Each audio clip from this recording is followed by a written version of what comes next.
Hi guys, welcome to my channel. I am Chelsea. I am a homeschooling mama to 5 wonderful kiddos, and we are a read aloud family. We have not always been a read aloud family, but we've always kind of been with picture books, but we have learned to be a true real life read aloud family, and today I want to share with you the things that helped us to get there, to enjoy it, and to really love the lifestyle of a read aloud family. So if you have been wanting to read aloud more to your children and you're just kind of struggling with it, then this is the video for you, so don't leave. And I'm just going to kind of chit chat with you on my road to becoming a read aloud mama and all the benefits that I think it comes with. So I just have books with me. There's no reason I have nothing to show you about these books, but they're all behind me. They're in buckets beside me. I am just surrounded by books. Now, I think most moms have read aloud to their children, right? As babies and little kids, and you get those little picture books and you read to them and they take you a couple of minutes and you're done, right? I mean, unless it's Cat in the Hat, you might be there for 5 minutes. But most little kid books, they're pictures, they're cute. You read them to your 4-year-old, they get up and go. But I think what happens is, then what happens, you teach your 4 or 5-year-old, 6-year-old, whatever, to read, and then you stop. You stop reading to them. You let them read to you, you let them read to themselves, and you stop reading to them. And that's just very detrimental, honestly, to their reading life and to your family time, because reading aloud is a great way to spend family time. And they've proved that when parents stop reading aloud to kids, their love of reading goes down, and the older kids get, the less and less and less they read, because we haven't created any connection to joy and love with that reading. And I think that's really important, because I think if we stop and think, do we want our kids to grow up and be adult learners? Did you answer yes? I bet you did. I answer yes. Okay, how do we learn? We read, do we not?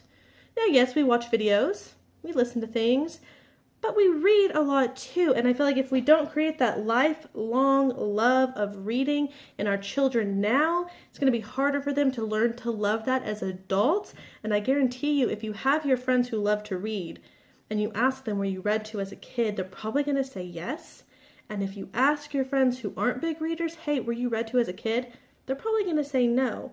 It also, you reading has a big impact on that too. If your kids see you read, they're going to want to read, but that's a whole other issue. So, I read to my kids when they were little, right? All the little nursery rhymes and picture books and all that. And then I fell into the trap of, well, my 6-year-old can read. You read to me a little bit, go read to yourself. We're done. Next kid. Because I bet a lot of you probably have more than one. But next kid, come along, read to me. Okay, you're done. Next kid, I'm going to read your picture book. Okay, you're done. And that was it. And then I thought, well, I read them out of the history book, or I read them out of the science book. Well, sometimes those things, the textbooks, don't really spark joy of reading. Let the crickets chirp now, right? How often when you were a child, when your parent or teacher read to you from a textbook, did you get excited? Did you get sad? Did you get empowered? Did you get curious? A lot of times you didn't, because textbooks can be very, very dry. But nonfiction books, or even some fiction books, if done right, they are not dry, right? They cause all kinds of emotions to come up in you. So I decided, let's see, how long ago was this? 2 years ago, that I wanted to spend more time reading chapter books with my kids. And I think it started when I stumbled across unit studies. So it was more like 3-4 years ago. And I thought, well, you have to read a chapter book. That'll be fun, And I realized how much they really loved it. They got all excited. They wanted to cuddle up around me. And even the babies, they would all just sit in my lap and just loved it. And I thought, wow, this is really cool. We need to keep doing this. So I kept doing it. But then only for school, really, for unit study type things. And before bed, I'm tired. I don't want to read, You just kind of do your thing and go to bed.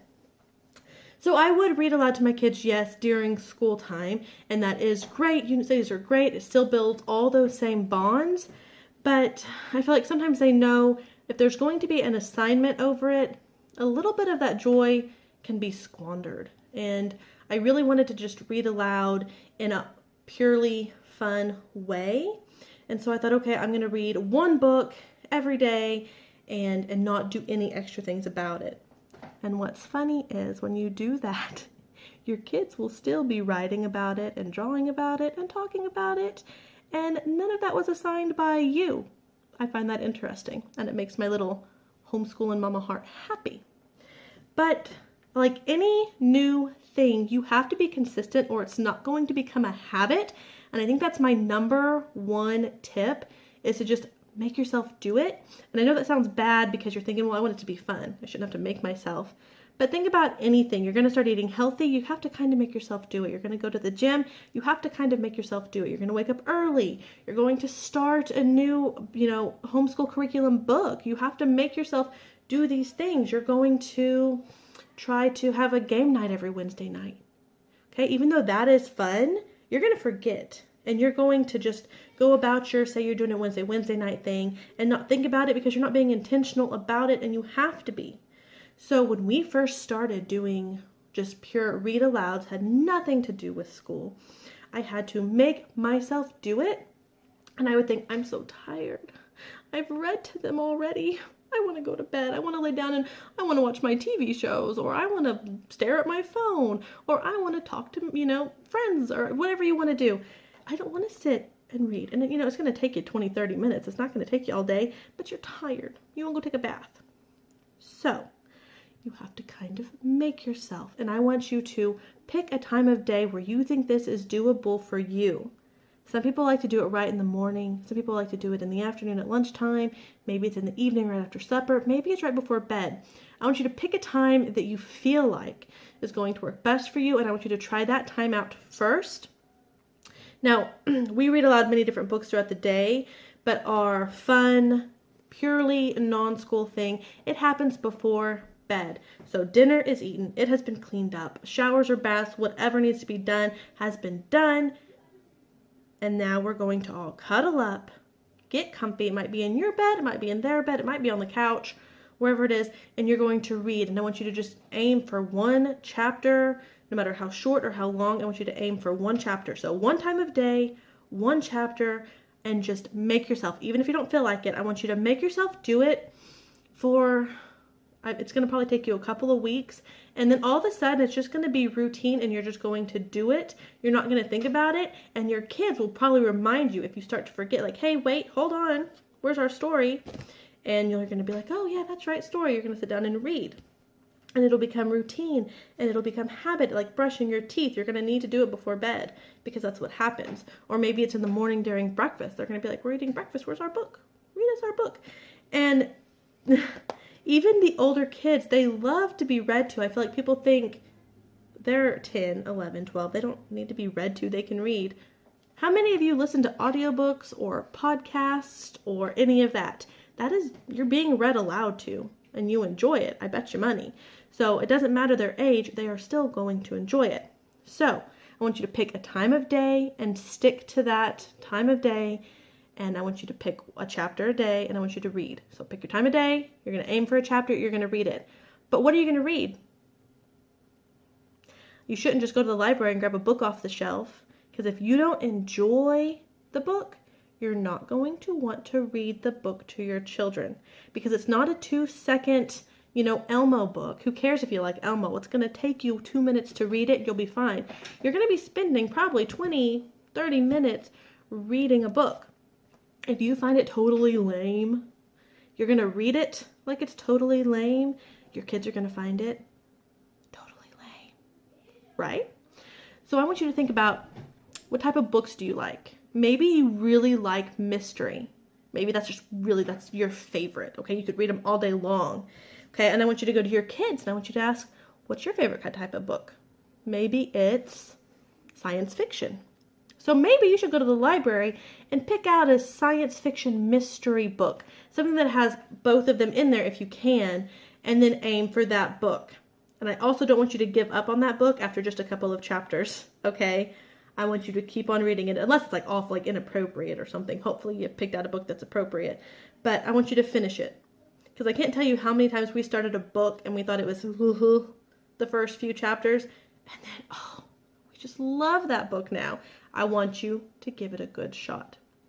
So, what kind of books are you interested in? What type of books are they interested in? See if you can mash them together if you can. If you can't, you're going to take turns, right? Well, I really like historical fiction. We're going to read that this week.